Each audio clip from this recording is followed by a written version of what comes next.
Bonjour Penguins and welcome to Pat Peng's Cast, the show that dives you into the world as I see it. I'm Patrick, your host, and today we're setting sail on the Seine River, the lifeblood of Paris. Now, before you start picturing yourself as a fancy Parisian sipping champagne on a bateau mouche, let me tell you something. This river has seen it all. From invasions to romantic proposals gone hilariously wrong. Let's get our feet wet and dive into the beauty of the ultimate gossip queen of Paris. Stay tuned.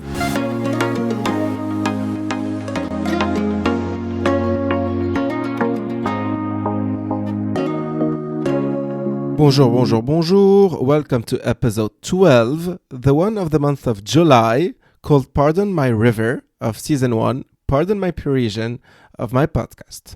I'd like to welcome my guests today, Marie, third episode at Pat Peng's Cast, along with episode 6, Paris on the Move, and episode 11, Paris Musical.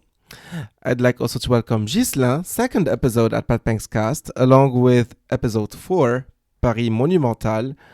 And I'd like to welcome Jonas, fifth episode at Pat Peng's Cast, along with episodes 7, 8, 9, and 10, Pardon My Expectations.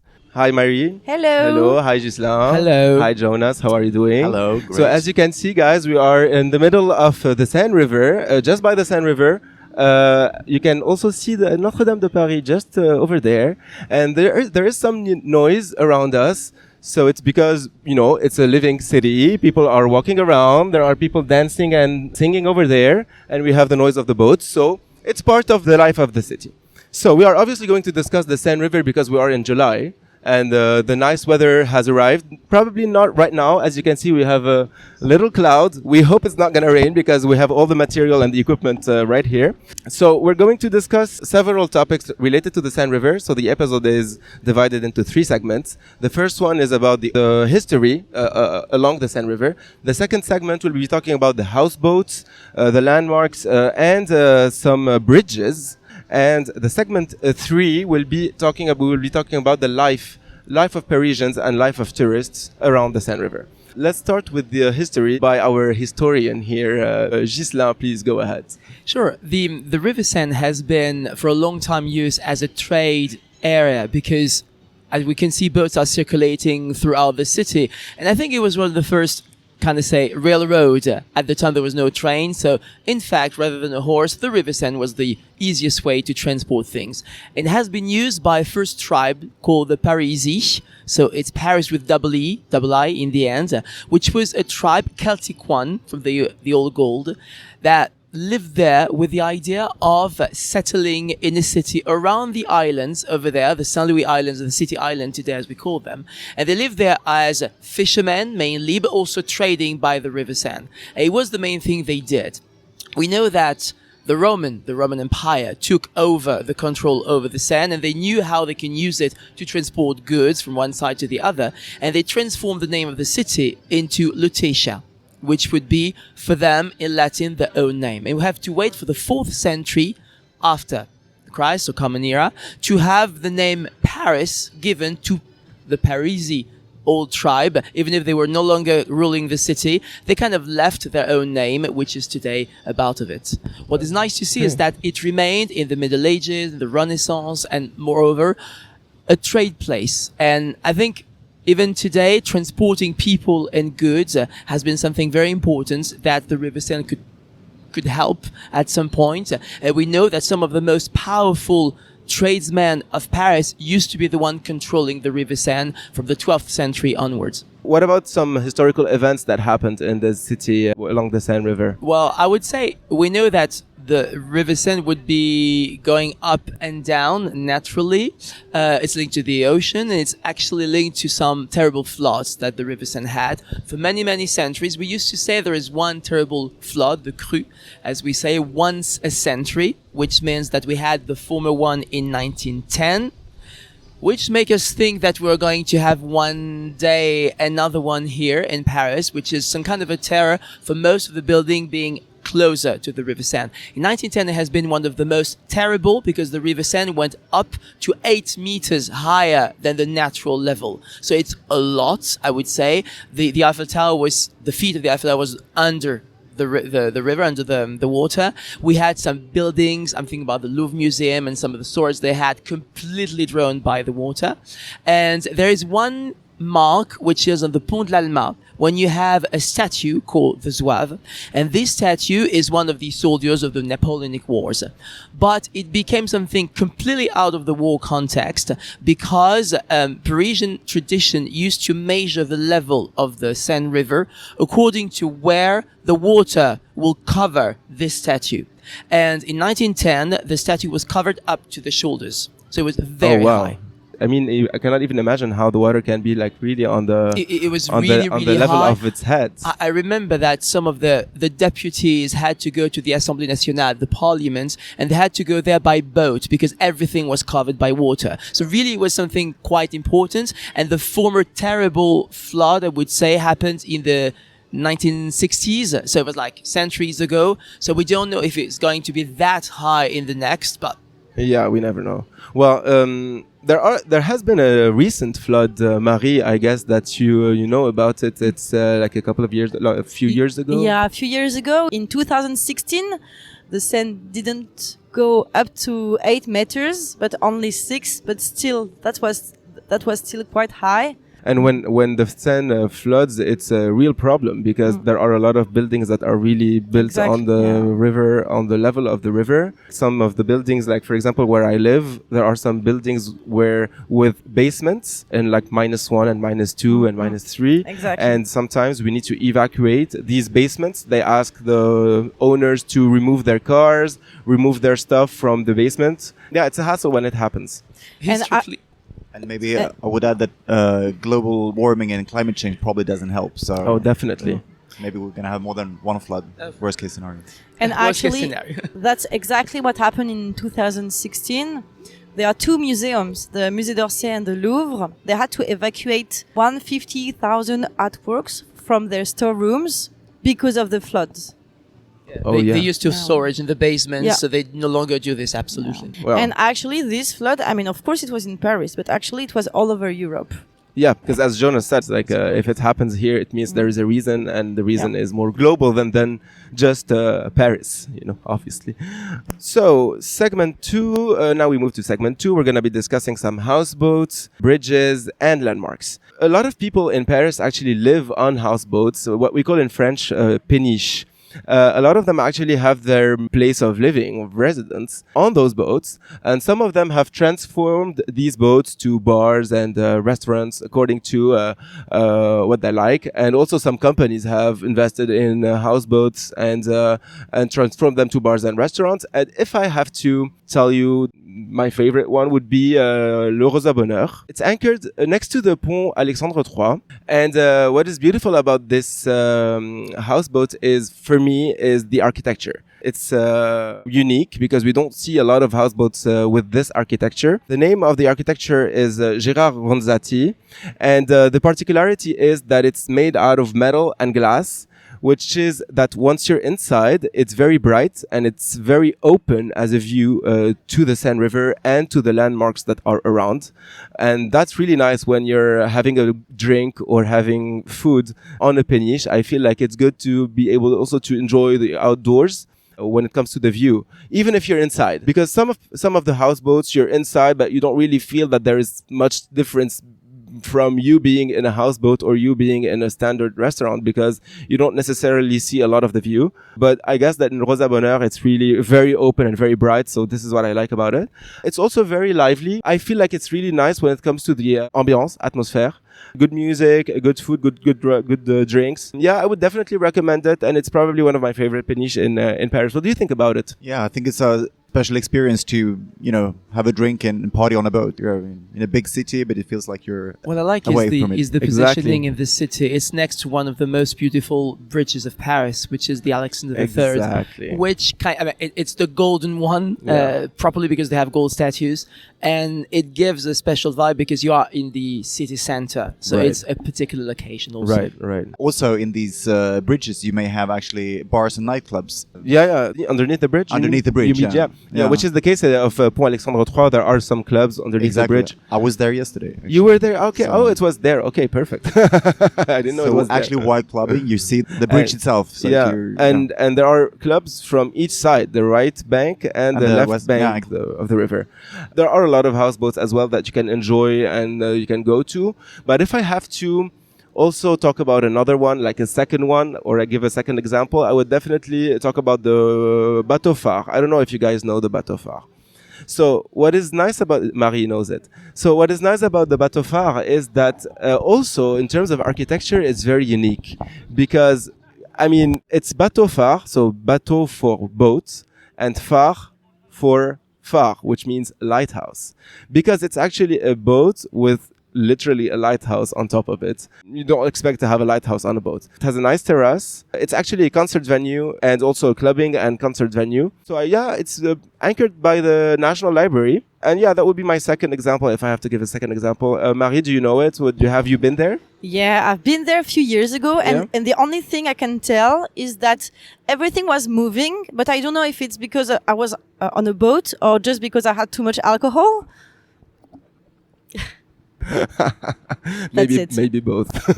Maybe. Okay, so let's talk about some Paris's most famous bridges. There is a bridge called Pont Neuf, which ironically in French it means a new bridge, but it's one of the oldest bridge. If it's not the oldest bridge of Paris, I guess it's the oldest. I see that Ghislain is confirming. It was completed in 1607, and it's very known for its beautiful architecture because it's a stone architecture, and it has a lot of significance. And it actually links one of the city's islands called the Île de la Cité, which we talked about in episode 3. It links this city with the right bank and the left bank. So it's through this Pont Neuf. It was the aim really to have a link in between the two sides of Paris. It was also the first bridge which has no houses, because there have been bridges before. So this one is the most recent that remained intact. And it was a stone bridge, as you said, because they wanted to have an architecture to be a royal one. So it's a royal project they have done without any people living on this bridge, because people lived over there with the houses, the buildings, boutiques and everything. And some of the cities, I think I'm thinking about Prague or Florence, they have a few houses that remained. Here in Paris, all of them have been destroyed. So the oldest that we have in the city is this one. And it's new because it's a new concept, a no house kind of bridge, which is dedicated to the royal power at some point. And on this bridge, you have some faces that you can see if you're walking by the lower part of the River Seine, and you actually see some faces people used to say to be some members of the, let's say, political government of King Henry IV, who were not all of them appreciated. So they're kind of grotesque kind of portraits over there. And it's a nice thing, and it's a funny way to decorate a bridge, I would say. Definitely. Okay. We also have the Pont Alexandre III, which for me is, in my personal opinion, the most beautiful bridge in Paris. It's actually the most ornate one. It's Art Nouveau architecture, and it has statues on it, and there are golden statues, and there are 4 of them, main ones. It's really beautiful, and it links actually the Champs-Élysées area to the other bank of the Seine River, which is the area of the Invalides and the Eiffel Tower, approximately, because we're not too far away. Yeah, very beautiful. Definitely recommend you guys to go visit it. And it's, you see this huge a boat passing by. So it's very beautiful, this Alexander III bridge, and a lot of things will be happening on it during the Olympics, because I saw that they have built some seating areas on it. Indeed, historically, the bridge was made to be celebrating great events in the city, because it was made for the World Fair of 1900, so a universal exhibition. At the same time, the Grand Palais and the Petit Palais next door, and the Invalides area you were mentioning, were part of the settled temporary buildings for the occasion of this World Fair. So it really was, by the River Seine, a kind of new bridge to celebrate great events, which explains why it's going to be used, of course, also for the Olympics. It's a big part of the city, and it's iconic. It's really beautiful. Le Pont de la Concorde, what about it?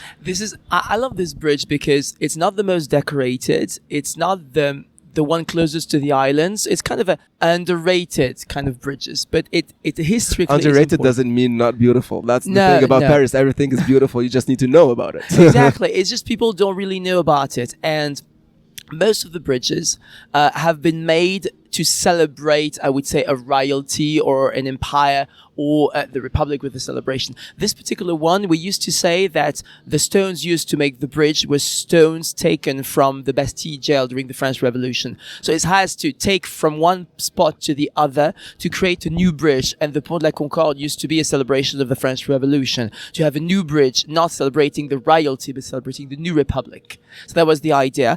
And we historically kind of say that this bridge is the only one that has no circles and chains which are destined to attach the boats normally, but they really wanted not to have any chain to prove the Republic has been unchained from the monarchy. So it's a very high symbolism which was there, and which means that this bridge is part of the new projects after the end of the monarchy, after the death of King Louis XVI and Marie Antoinette. And what is nice to see is that they actually were beheaded next door on the Place de la Concorde. So this bridge is linked really to the events, even the darkest one of the revolution. To the darkest events of history, right? Jonas, the passerelle of the Beauvoir. Yeah, it's quite an original bridge as well, which basically links the 12th and the 13th arrondissement of Paris, and its structure is very well suited for nice Instagram pictures because it's has this kind of wavy, undulating shape. It's only for pedestrians and cyclists, so it's you get rid of the cars for a few minutes. And I believe it's a steel bridge, so it's also kind of a contrast to some of the other bridges, which are more like the... Right, yeah. And then there's also in the same area, Bercy Bridge as well. So Bercy, so the Accor Arena, the big arena for concerts. And this one is also quite typical, one of the rare places where you can see the metro overground, actually, crossing the Seine River. So it's quite a nice spot. Yeah. Also, when you come to Paris, you'll definitely at some point would want to take a boat ride, right? All the tourists have done that. Even all the Parisians probably have done that. And well, as you can see, oh my God! And today there's a huge traffic, by the way. Even dining. They are even dining behind us. Like you will see it. It will arrive. You can say hi. Oh no, they don't care about us. They're just eating. They're waving. Look, they're waving. Hi. They're kissing us. They're kissing us. They're making some. They want to be famous, or they want to be part of the podcast. They want to be part of the podcast. Okay, so when you take this boat ride, for example. Let's say that because you can start this ride from pretty much everywhere along the banks of the Seine. But let's say, for example, that we're moving from the east to the west, you would actually come across a lot of landmarks. So if we go from east to west, you would definitely see the National Library. You will see the Notre Dame Cathedral, which is just right here. You will see the Assemblée Nationale, which is the French Parliament. You will see the Louvre, and that would be for a while because it's huge. You will see the Grand Palais, the Pont Alexandre III, because you're gonna, obviously pass underneath it. The Eiffel Tower, and last but not least, you're also going to see the Statue of Liberty. We should not forget that the one that you have, my dear American listeners, in New York City is a gift from France, right? And we have one here in Paris, which is also in the middle of the Seine River, and we can enjoy it. Obviously, it's a bit smaller, but it's still there. And the boat makes a U-turn after the Statue of Liberty. And while doing this U-turn, make sure that you're on the terrace of the boat or somewhere where you can take a picture, because you can take a picture with the Statue of Liberty in the front ground. And there will be the Eiffel Tower on the background. In terms of perspective, it's very beautiful when you take this picture because you're in the middle of the Seine. You take a picture, you can see the right bank, you can see the left bank, and you can see in the middle the Statue of Liberty, and behind it, the Eiffel Tower. So it's a very nice picture to take. I love this view. Yeah, and there are also boats, that are not only for tourists to take pictures, but where you can also, either have dinner, these typical bateau mouche, but also party boats where you just go out to have fun. You can visit Paris while having fun. Yeah, it is. You can visit Paris, not visit Paris, also see the landmarks, enjoy the views. Yeah, exactly. While having a drink and partying. And partying, yeah. It's a very nice. Even for a local, it's a way to rediscover our own city. We do it. Recently, this is what we've done a lot of times, because obviously we're not going to take these boats, these touristic boats, all the time as we live here. But a way to enjoy the Seine River would be to embark on a boat with a party. Or with like a terrace with drinks and music and so on, so that we can enjoy the Seine River as well and see the landmarks again. Many people are doing this, not only, I would say, international tours, but also the Parisian during the 14th of July, which is the national day to celebrate France and the Republic. And there are some fireworks taken from the Eiffel Tower, so being by the Seine is a nice spot to just enjoy the view, which is quite appreciated by everyone, I would say. Yeah, I did it once. It was nice. I definitely agree. Okay, so if we move to segment 3, which is life along the Seine River, the Seine is not just for tourists, as we said. It's also for Parisian locals. It's a very, very vibrant part of everyday life in Paris for Parisians, especially in summer. Especially in summer. This is my Uber is arriving. Okay. It's okay. As we said, it's part of the Parisian life.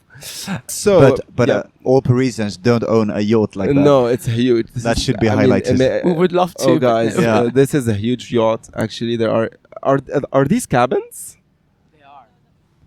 No, like people live. No, it's usually one very big room, and this kind of boat rented for events. And events. You can see that above they are like the couches. Yeah, there are couches on the terrace. People can eat and have fun outside, but otherwise they stay inside. Okay. And I remember that one of my friends got married on this kind of boat. So, but I know that sometimes you can live on it, and of course it's not like one big room. You have like several rooms, but I'm pretty sure that this one is the one that you can rent, because when I look at the coaches outside, I think it's a professional boat for events. Yeah, professional boats for events, definitely. Okay, so thank you. What's his name? Yachts de Paris. Thank you, Yachts de Paris, for this intervention. I think it's Acajou, the name of that boat. Oh, the name is Acajou. Yeah, the name of the company is called exactly, Yachts de Paris. Yeah, exactly. Okay. So, life along the Seine River. So, something very typical in Paris is the vendors that actually sells their books along the Seine River on the quays that are on the upper part of the banks. So, Ghislain, can you tell us more about these people? They're part of the Paris landscape at some point, because it's something that many people love to see, and they've been there for a long, even if today people are reading less, which is a shame, I would say. But you can buy nice books, vintage one mostly. You can have vintage postcards, vintage posters. I would say souvenirs that are not the touristic elements, but are part of the Paris atmosphere you'd like to live and you'd like to enjoy. They've been there for ages, and they still remain there, which is a good point. Being at the upper side means that you're not having any trouble if the Seine is going to flood and go up. And they kind of are more linked to the vibrant aspect of the city. And it's always a good thing that you just walk by and you see sometimes an old book that you knew when you were a kid, and that maybe your parents or grandparents had. So it's very authentic, I think, and that's part of what is nice in the Paris reality. It seems to be something touristy, but it's not. Right. Yeah, it is not touristic. Yeah, it is not. They wanted to remove them. At some point, it was a question of, do we keep them or do we remove them before the Olympics? Because as you know, a lot of the things are happening along the Seine River for the Olympics. But very luckily, then they decided to actually keep them, right? I mean, yeah, they are going to be part of it at some point. It's good if people just walk by, even people coming from all over the world, even coming from the whole country, from France. They were just trying to see some of the books they knew when they were much younger. So it's part of it. It would be a shame to take them off, because they really are elements of the Paris identity. Definitely. So it's a good thing. For sure. So as we said also, the Seine River is for Parisians, and Parisians like to run, right? They love to run. They love to exercise and do cardio. And where else than along the Seine River, right, Marie? Yeah. The thing is, in Paris, there are not a lot of parks. So there are a lot of people that like to go along the Seine River to do sports. So a few minutes earlier, there was that girl who were doing, I don't know, like stretching. Maybe you could see. Yeah, probably in the beginning of the video you would have seen her. She was there. She was doing some stretching. But now she was replaced. There are many people running just behind you, Patrick. There are people dancing with loud music. And of course, the view is amazing. So it's a very pretty place to exercise. And also, when you run and when you are a woman, in the streets of Paris, it's not really convenient. Well, of course, because the sidewalk are tiny. Well, that concerns everyone.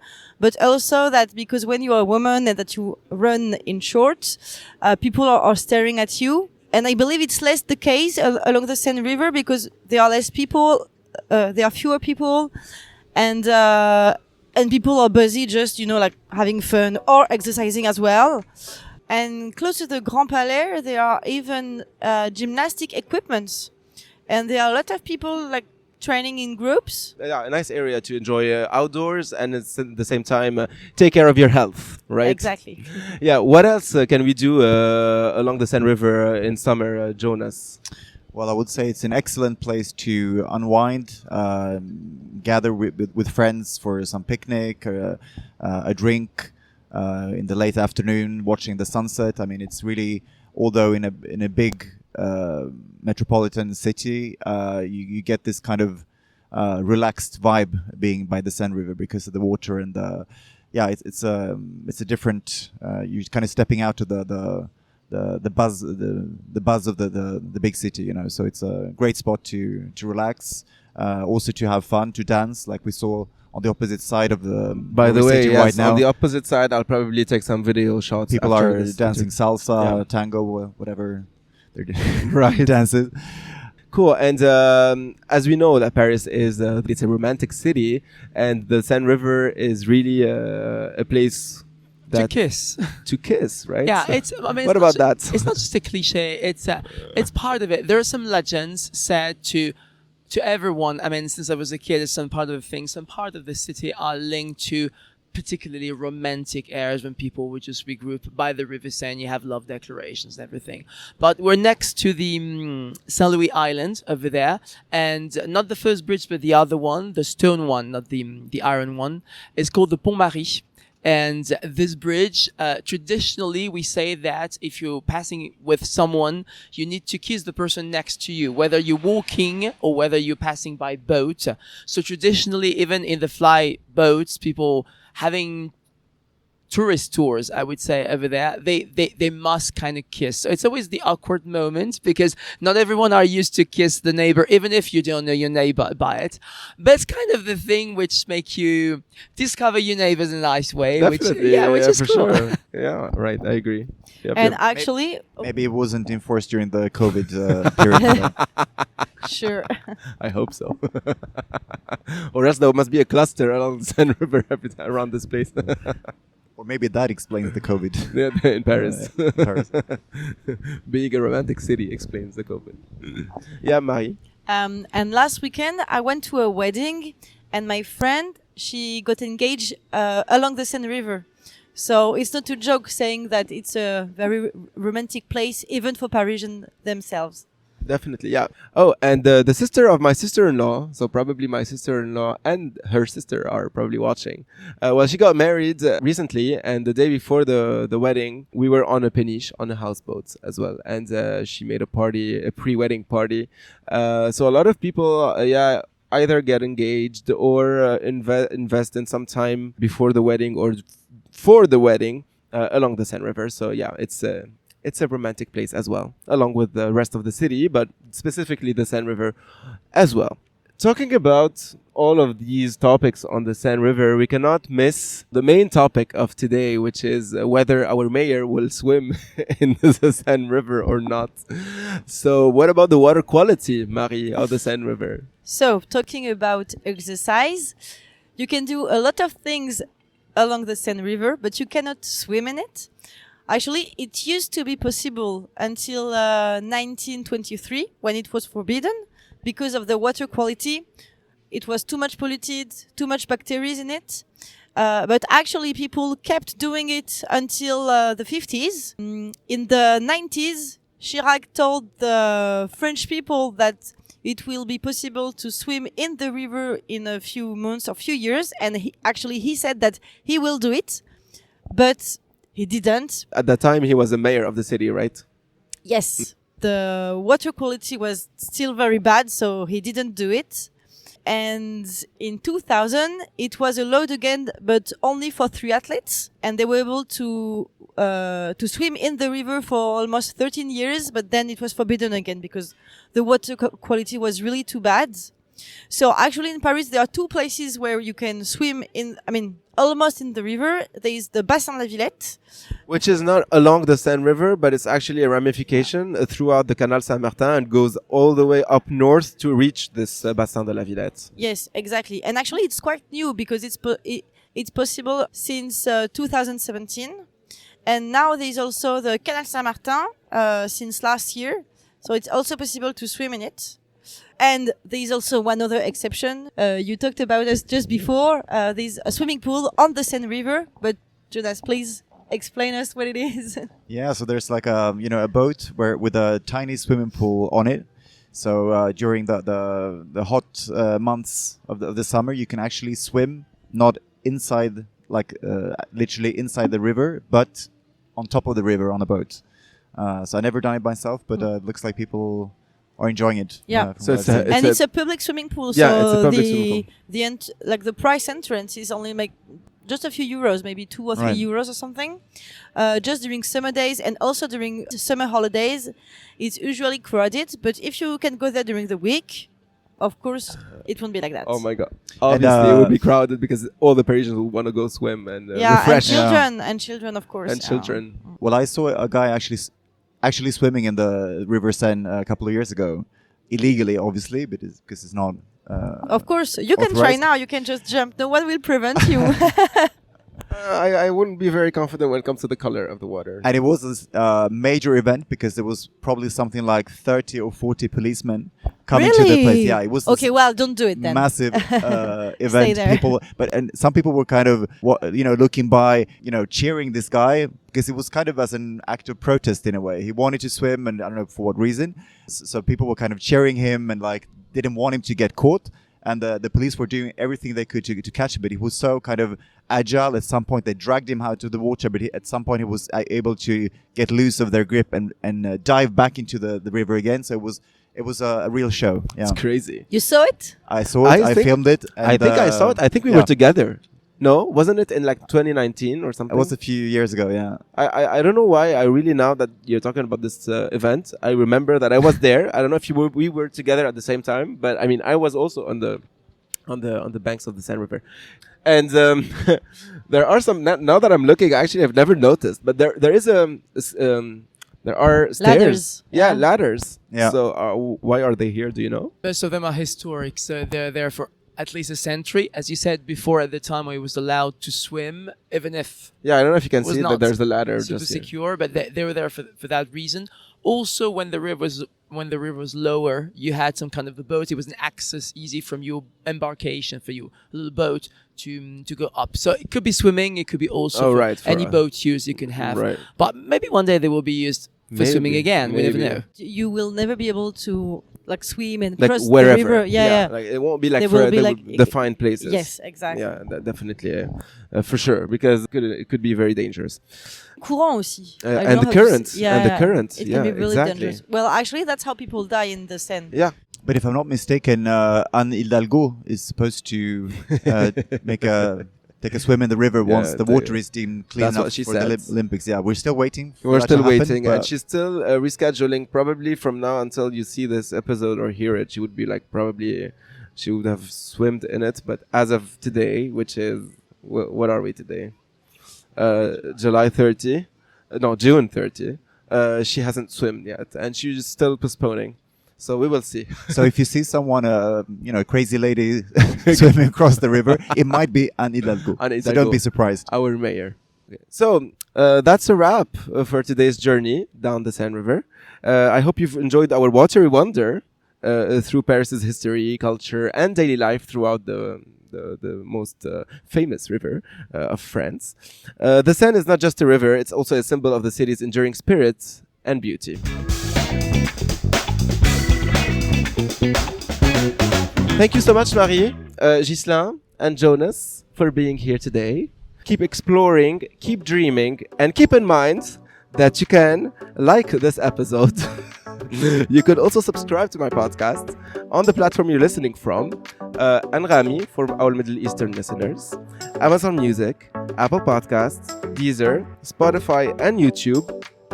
You can also find all the information that you need on my website, which is patricksayag.com/patthankscast. Also, send me some feedback on this episode or on the podcast in general.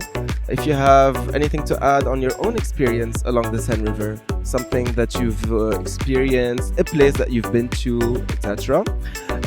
It will be a pleasure to read your comments. See you in 1 month, Pengies.